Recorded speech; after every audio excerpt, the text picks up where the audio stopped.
Sebagaimana kita ketahui, Nabi Sallallahu Alaihi Wasallam adalah anak yatim piatu. Bagaimana beliau menjalani masa-masa kecil beliau ketika beliau ditinggalkan oleh orang-orang yang dicintainya. Ini yang akan kita bahas pada episode kali ini. Assalamualaikum warahmatullahi wabarakatuh. Pemirsa, mari kita ikuti jejak sang Rasul. Salli ala nabiyina,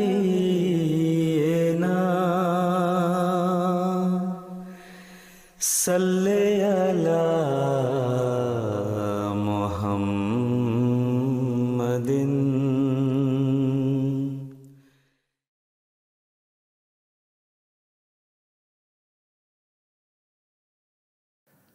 Seringkali membicarakan tentang masa kanak-kanak berarti membicarakan masa-masa indah lagi membahagiakan. Masa-masa yang dipenuhi dengan canda tawa, bermain dengan teman-teman di luar rumah, dan belajar bersama. Lantas, bagaimanakah masa kanak-kanak Rasulullah SAW? Kita ketahui bersama bahwa Rasulullah SAW menjadi anak yatim piatu di usia yang masih sangat belia. Alhasil, beliau tidak sempat mengenal sosok sang ayah dan hanya sebentar mengenal sosok ibunda. Beliau kemudian diasuh oleh sang kakek dan paman. Kehilangan dan ditinggalkan oleh orang-orang yang beliau cintai tidak serta-merta membuat masa kanak-kanak Rasulullah SAW suram dan penuh derita. Beliau tumbuh dipenuhi cinta dan kasih sayang. Hanya saja sudah barang tentu masa kecil beliau berbeda dengan anak-anak lainnya. Bagaimanapun, beliau adalah manusia pilihan yang telah ditakdirkan oleh Allah Subhanahu wa Ta'ala sebagai rasul bagi seluruh umat di dunia. Maka tak heran jika Muhammad SAW telah dipersiapkan untuk menjadi pembimbing umat manusia kepada Tuhan yang Esa semenjak dia masih kecil. Pemirsa MTA, inilah Jejak Sang Rasul, sebuah program yang akan mengupas kehidupan Nabi mulia Muhammad SAW dari masa kelahiran beliau, masa kenabian beliau, hingga kewafatan beliau. Ya qalbi yazkur Ahmada, aynal huda mufnil ida. Allahumma salli ala Muhammadin wa ala ali Muhammad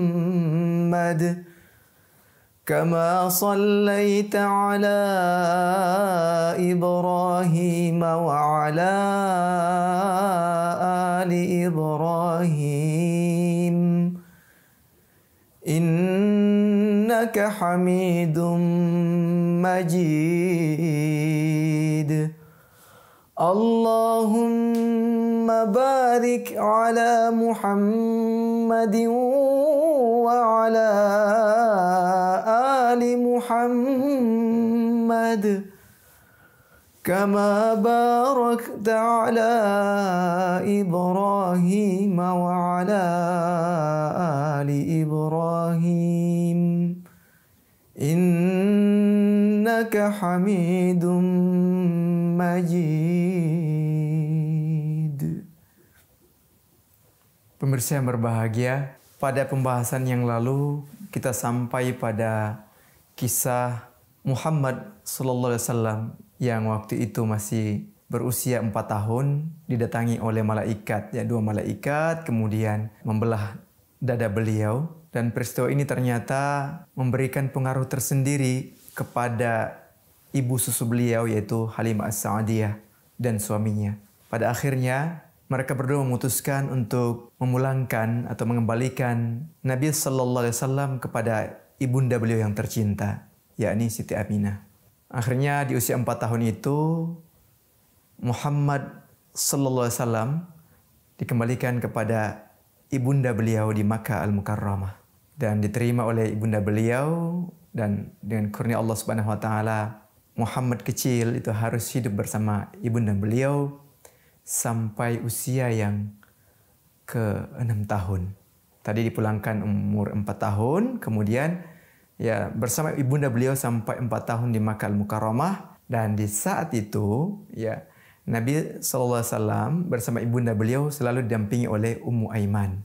Ya, Ummu Aiman ini adalah seorang budak yang menjadi pengasuh dari Nabi SAW semenjak beliau masih kecil bersama ibunda yang tercinta. Pemirsa, pada saat beliau berusia 6 tahun, ibunda beliau hendak mengajak beliau untuk berkunjung ya ke keluarga beliau dari Banu Najjar yang ada di Yathrib. Yathrib itu nama awal dari Madinah. Pada akhirnya ibunda beliau bersama beliau yakni Nabi SAW semasa kecil beliau didampingi oleh Ummu Aiman pergi ke Yathrib atau ke Madinah. Setelah di Madinah, dari Madinah berencana kembali ke Makkah Al-Mukarramah, tepatnya di tengah perjalanan yaitu di satu desa namanya Abwah, ibunda beliau akhirnya sakit keras dan dengan qada dari Allah Subhanahu wa taala, ibunda yang tercinta pun harus meninggalkan Nabi kita ya, seorang anak yang berusia 6 tahun masa itu yang bernama Muhammad tadi. Pemirsa bisa bayangkan bagaimana kesedihan seorang anak yang bernama Muhammad tadi pada saat di kandungan kehilangan ayahanda beliau, dan kini pada usia 6 tahun ibunda beliau pun harus meninggalkan beliau untuk selamanya. Bisa dibayangkan bagaimana kesedihan yang melanda beliau, luar biasa kesedihannya, dan kini beliau mengalami suasana yang kita sebut dengan yatim piatu, ya, menjadi anak yatim piatu, tanpa ayah, tanpa ibu. Dan beliau adalah seorang diri, anak tunggal. Pada saat itu yang menemani beliau hanyalah Ummu Aiman. Dan pada akhirnya setelah wafatan ibunda beliau yang tercinta, Ummu Aiman ini mengantarkan Nabi SAW pulang ke Makkah Al-Mukarramah dan diserahkan kepada kakek beliau yang bernama Abdul Muttalib. Jadi pada usia 6 tahun itu, Nabi kita yang tercinta Muhammad SAW, waktu itu masih anak-anak ya, kita sebut namanya Muhammad, dipelihara oleh kakek beliau. Betapa sayangnya kakek beliau ya, pada anak yang bernama Muhammad ini, cucu beliau satu-satunya ya dari anak yang beliau cintai, yaitu Abdullah, sebatang kara. Tentu bisa kita bayangkan bagaimana ibahnya sang kakek kepada cucu beliau. Dalam usia yang begitu muda, beliau harus kehilangan dua wujud yang beliau sangat cintai, yaitu ayah dan bunda.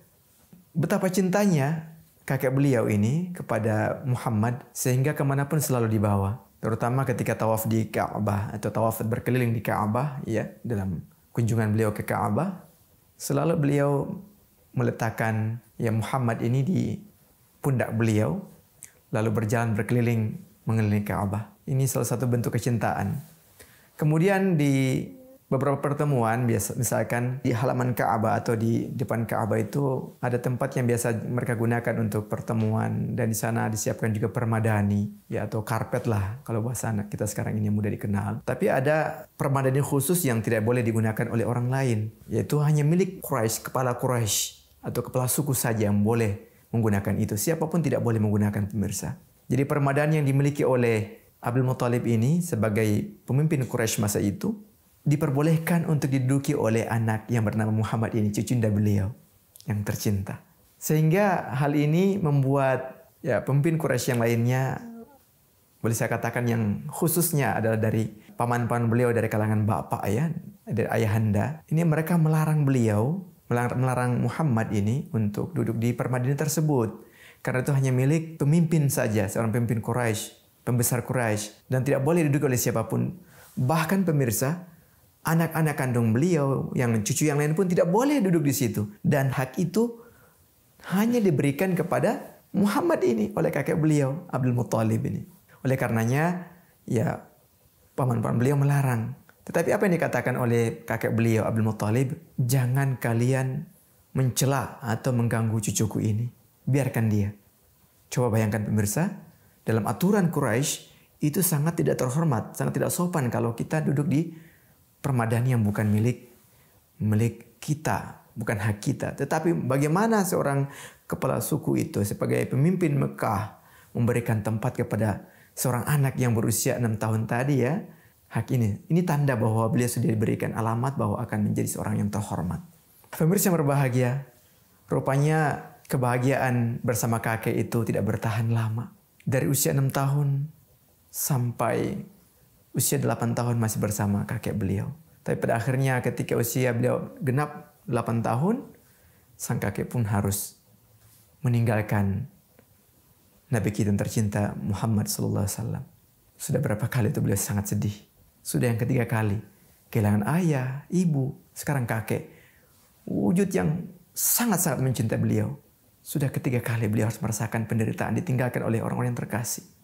Akhirnya kakek beliau menitipkan beliau kepada paman beliau. Jadi sebelum menghembuskan nafas terakhir, kakek beliau sempat menitipkan amanat kepada paman beliau itu Abu Talib untuk melanjutkan pemeliharaan anak yang tercinta atau cucu yang tercinta ini yang bernama Muhammad.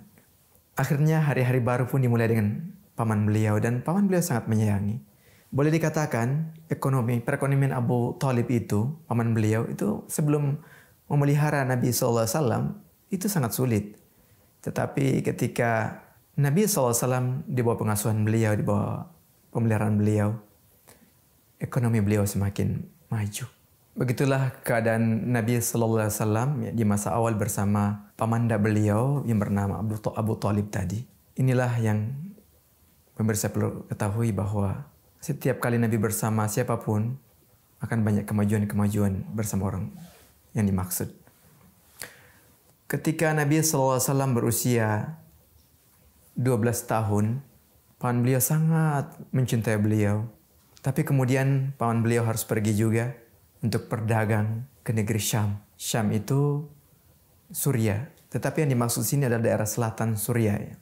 Pada saat keberangkatan, karena Nabi SAW ini entah terpengaruh dengan situasi kesedihan pada masa-masa sebelumnya, ketika paman beliau ini ingin berangkat ke Syam, meninggalkan beliau, dan paman beliau tidak mengizinkan beliau untuk ikut bersama paman beliau, beliau sangat sedih. Sehingga ketika paman beliau ingin berangkat, beliau menempel pada tubuh paman beliau dan memegang baju beliau, lalu meneteskan air mata. Beliau menangis dengan terseduh-seduh, pengen ikut. Muncul rasa iba di hati paman beliau Abu Talib, yang pada akhirnya Muhammad dibawa untuk ikut dalam kafilah dagang. Semua itu karena rasa cinta dan sayang kepada keponakan beliau ini. Ketika sampai di Suriah, di sana ada seorang pendeta yang bernama Buhairah ya. Ada yang mengucapkan Bahirah, tapi sering diucapkan di Indonesia dengan Buhairah. Pendeta tersebut ya salah seorang yang sangat paham tentang tanda-tanda kenabian. Ilmunya sangat masyhur, pengetahuannya luas. Sehingga ketika dagangan atau rombongan dagang tadi itu datang sampai ke Suriah, melewati tempat beliau, apa yang terjadi? Beliau melihat ada awan yang mengikuti kafilah dagang tersebut. Kemudian beliau melihat ada tanaman, tumbuh-tumbuhan dan pohon-pohon itu bersujud kepada seorang anak. Nah ini pemirsa, ada yang mengartikan kejadian harfiah, ada yang mengartikan ini adalah kasyaf. Wallahu a'lam bishawab. Allah Ta'ala yang paling tahu. Ini riwayat diceritakan untuk memberikan bahwa Nabi SAW sebelum menjadi Nabi itu memberitahukan kepada kita sudah ada tanda kenabiannya. Yaitu diiringi awan, kemudian tanaman, tumbuh-tumbuhan bersujud pada beliau. Sehingga muncul penasaran beliau dan beliau menyuruh orang-orang beliau untuk menyiapkan makanan menyambut kafilah tersebut. Ternyata ketika kafilah tersebut sampai di tempat itu, mereka disuguhin makan. Ternyata di sana ada seorang anak yang bernama Muhammad. Beliau sangat penasaran terhadap anak ini dan dengan sengaja beliau mengatakan, setelah anak itu makan, anak tersebut diajak bicara ya secara pribadi dengan mengucapkan begini. Lebih kurang kata-katanya adalah, demi Lata dan Uzza, aku sungguh ingin mengetahui siapa sebenarnya dirimu ini. Ketika mengucapkan kalimat itu, maka anak ini mengatakan tidak boleh bersumpah dengan Lata dan Uzza. Dari sini, pendeta tersebut tahu bahwa ini adalah anak ahli tauhid. Karena Lata dan Uzza itu adalah berhala, beliau melarang. Ini pun yang menjadi saran yang menguatkan beliau bahwa ternyata ini adalah anak yang dijanjikan. Tapi masih belum. Ada satu tanda lagi, ketika anak ini berdiri, muncul, ya tersingkap di pakaian beliau ada terlihat ya tanda elips ya, tanda kenabian pada punggung beliau. Dan pada akhirnya beliau berpesan kepada paman beliau Abu Thalib bahwa jaga anak ini, kelak anak ini akan menjadi seorang nabi besar, dan hati-hati karena anak ini nanti akan memusuhinya adalah dari kaum saya sendiri, Ahlul Kitab. Ya, oleh karena itu mohon dijaga dengan sebaik-baiknya. Inilah sekilas tentang Muhammad SAW ketika masa kecil beliau.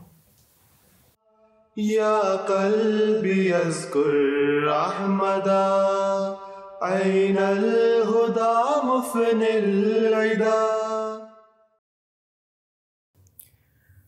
أعوذ بالله من الشيطان الرجيم بسم الله الرحمن الرحيم أرأيت الذي يكذب بالدين فذلك الذي يدع اليتيم ولا يحض على طعام المسكين فويل للمصلين الذين هم عن صلاتهم ساهون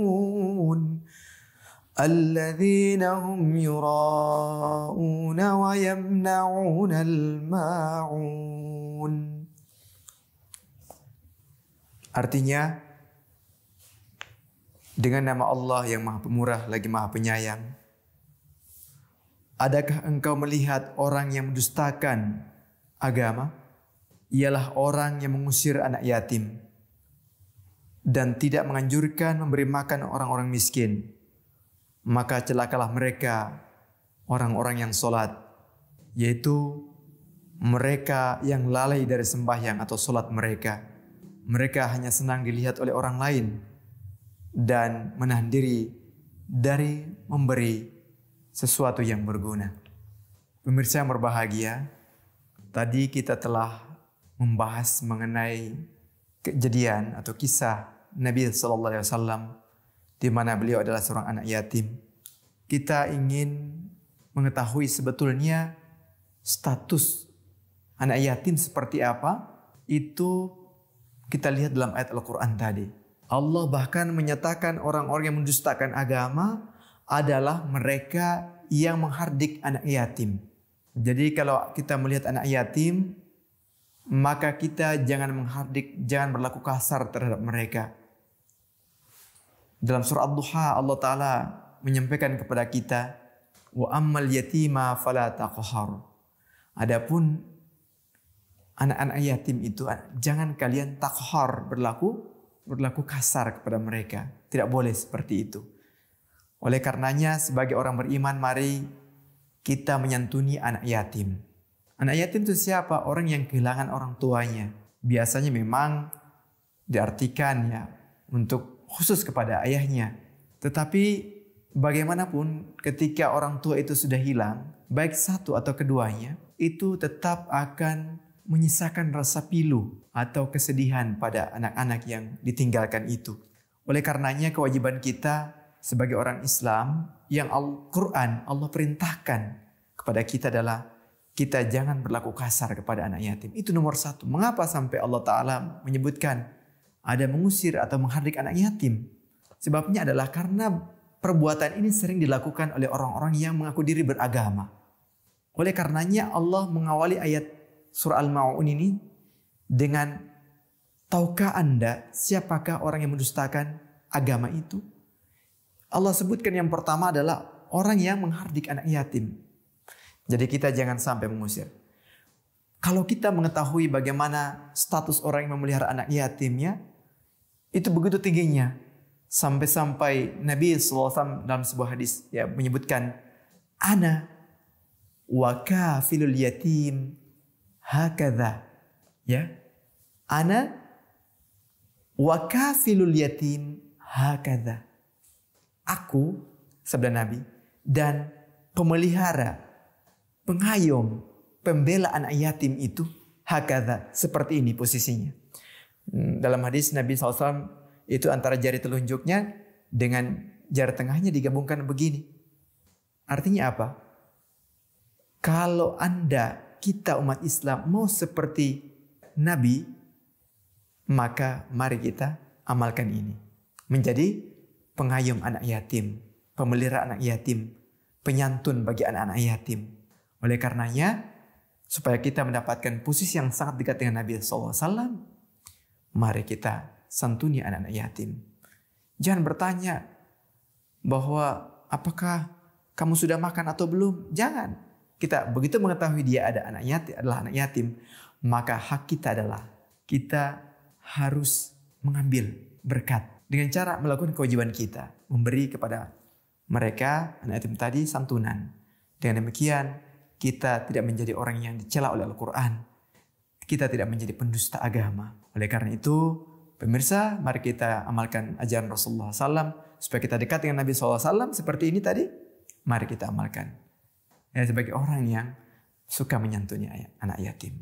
Semoga bermanfaat di dunia dan akhirat nanti. Lebih dari itu, mudah-mudahan kita dimetri oleh Allah Ta'ala sebagai orang yang cinta kerohanian, cinta kepada Allah Subhanahu Wa Ta'ala dan agama Islam ini.